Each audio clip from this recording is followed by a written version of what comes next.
Hi everybody, and welcome to Josiah is Right. So the more I think about it, the more I come to realize that Captain America the Winter Soldier is my favorite Marvel movie. In the 1960s, Marvel changed comics with a then unprecedented shared universe. Spider-Man visiting the Fantastic Four, hoping for a steady paycheck, X-Men villains later joining the Avengers, and Hulk smashing his way through them all. Nearly 60 years later, Marvel Studios is doing the same, while featuring heroes that are truly heroic. Returning to our pulp paper roots, DC is much more clean-cut. Green Lantern, who I love, is an intergalactic cop. Superman, well, he's a big blue Boy Scout. They were largely people without problems, and for the most part, without angst. Of course, this has changed, and some of the greatest comic stories ever told are DC tales. Marvel heroes, however, were born full of flaws, sometimes driven by guilt, duty, or even ego. But Marvel heroes are generally allowed to be heroes.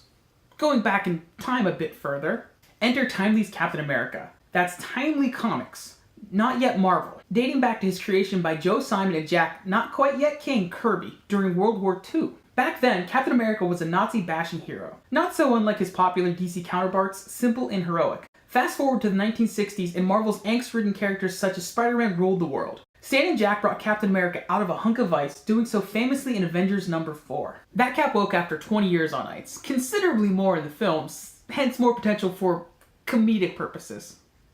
And also, more sadness. He was troubled by the death of his sidekick and dear friend Bucky Barnes. His death is among the most poignant of Kirby's Avengers work. A few panels of pure power. Ending with Cap in the present, a square-jawed, thick Kirby hero with his head in his hands. Captain America may be sad, he may be heartbroken. Heck, he's out of his own time and even his own comic book company. But he doesn't mope. He is a true hero. The character in The Winter Soldier is rooted in the best combination of Lee and Kirby. However, it pulls from perhaps the best Captain America storyline ever, Ed Brubaker's The Winter Soldier. A quick aside, I was at a screening of The Dark Knight where Ed Brubaker was there. It was a Q&A with Christopher Nolan, and Ed Brubaker asked a question. It was pretty cool to see he was there, and I was at least amongst the people that knew who he was, because the guy told us it was Ed Brubaker, the moderator. I have no idea what he asked. I can't remember. The long-thought-dead Bucky isn't so dead after all. He's the Winter Soldier, a ghost and assassin who has no identity until an encounter with Cap changes that. Why?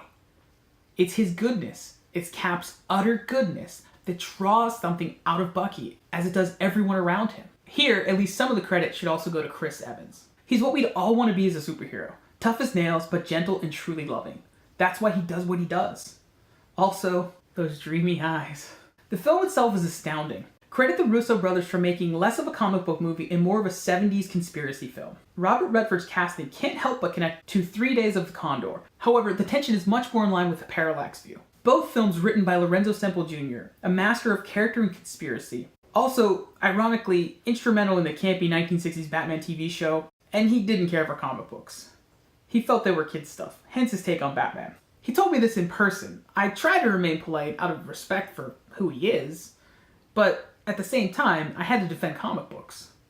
I'm pretty sure he won. The film is a twisting blend of dark shadows and characters you can't trust. However, like the films of the 1970s, the hero at the center can be trusted. He must be trusted. The fact that the hero is Captain America means he embodies those very traits of trust and reliability. In 3 Days of the Condor and the Parallax View, you rooted for Redford and Warren Beatty, because we believe in them and we believe in their cause. However, they existed in the 1970s. After Vietnam and after Watergate, the world very much lacked what felt like true heroes.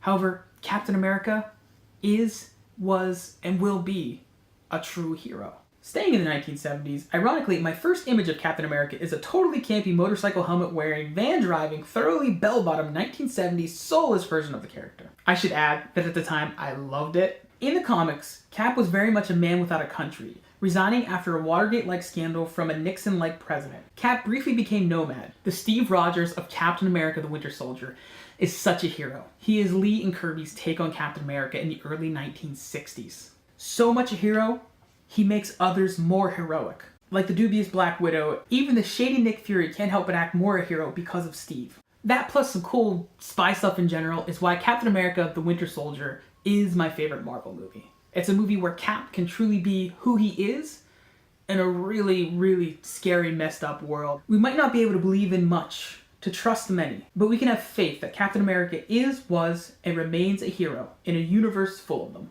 Thank you so much for watching. Be sure to like, subscribe, and comment. What's your take? What's your favorite Marvel movie? Do you like Winter Soldier or do you not like it so much? Bye!